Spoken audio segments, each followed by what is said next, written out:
This is actually the 10th History by Foot that I've done with the Downtown Business Alliance. They're the sponsor of this particular walk. And I try every time to take a little bit different route because we have so much history, a lot more than people realize. And, of course, now, and when I first started these tours 5 years ago was when the square was just starting under construction.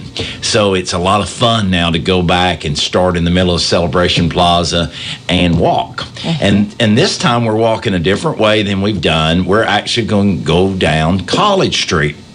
We hadn't really ever strolled down College except maybe the very first block. And we're going to go all the way down to Jackson Street. Okay. And we're going to talk about the First Presbyterian Church and the Baptist Church and then all the things that are in between. And there's a lot of historic homes. College Street, at one point, one of the early residents of College Street that I knew as a little girl said that College Street was filled with two-story homes. Pretty solid from town all the way out to Houston School and beyond. Of course, that's not the case anymore, but I've studied a lot about those old homes. Some of them are there, and so we're going to talk about some of those homes and who lived there and some of the early businesses, and then we're going to turn on Jackson Street. And we're going to stop at a building which is still in operation, which is a different kind of, not an early building, but more of the 30s, the Art Deco type building. And a lot of our residents will recognize that building. When I was a little boy, I barely remember it was a bus station. Was it? Yes, it was the Greyhound bus station. Now, there were other bus stations around town, but that's the one that I remember. And then we're going to come back up Jefferson Street and talk about some of the things that are there. We're going to talk about the Boomer Spur, which is a railroad. Okay. And then we're going to talk about a blacksmith shop that was in there that lasted until the early 1950s. We still had a blacksmith shop.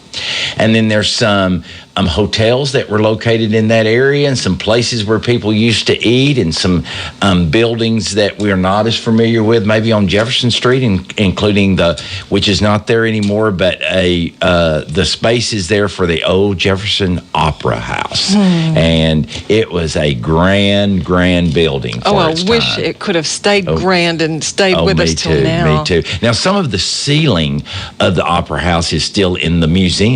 Okay. And there's actually a piece on it. Of course, the house is empty now, and they're trying to sell it.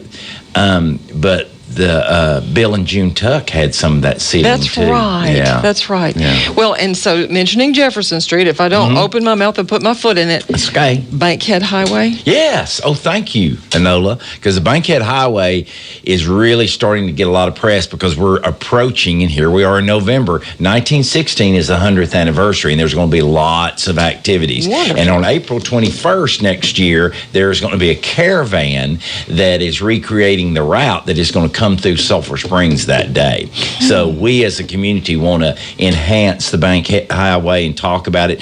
You know, if you'll think about all the tourist courts that were on, that's old. Even in our generation, that's the old Highway 67.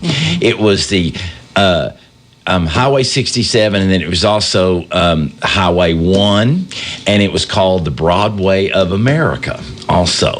So, and the reason why it was called the Broadway of America is it started in New York. Parts of it started actually even in New York, even though the actual Bankhead started from Washington, D.C., but there was a connecting feeder road that went from Broadway in New York City to Broadway in San Diego. So anyway, but the Bankhead Highway is really an important part of our history.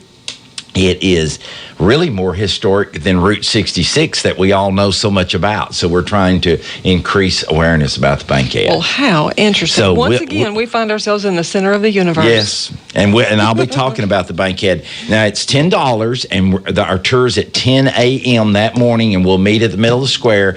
If you'd like to make a reservation, it's starting to fill up. Please call me at the bank. Leave me a message. That's 885-7523.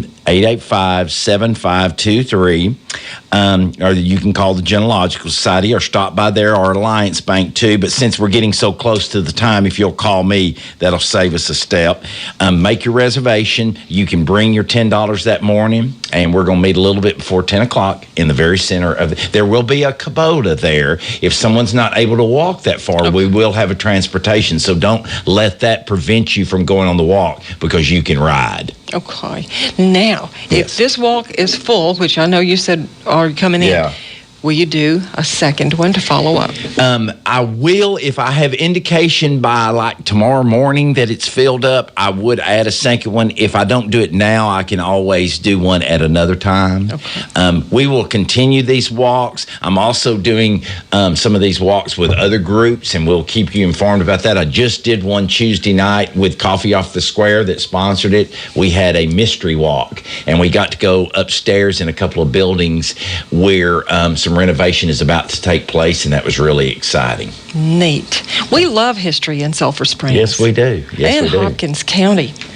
And you have an excellent memory, so that is a big plus in the work that you like doing when it comes to history. Yes, that helps me a lot. But it all rolls around in my head. Of course, Kim tells me sometimes I don't remember what I'm supposed to do at home because I'm so muddled with all this historical facts. But no, she's a wonderful supporter of my history.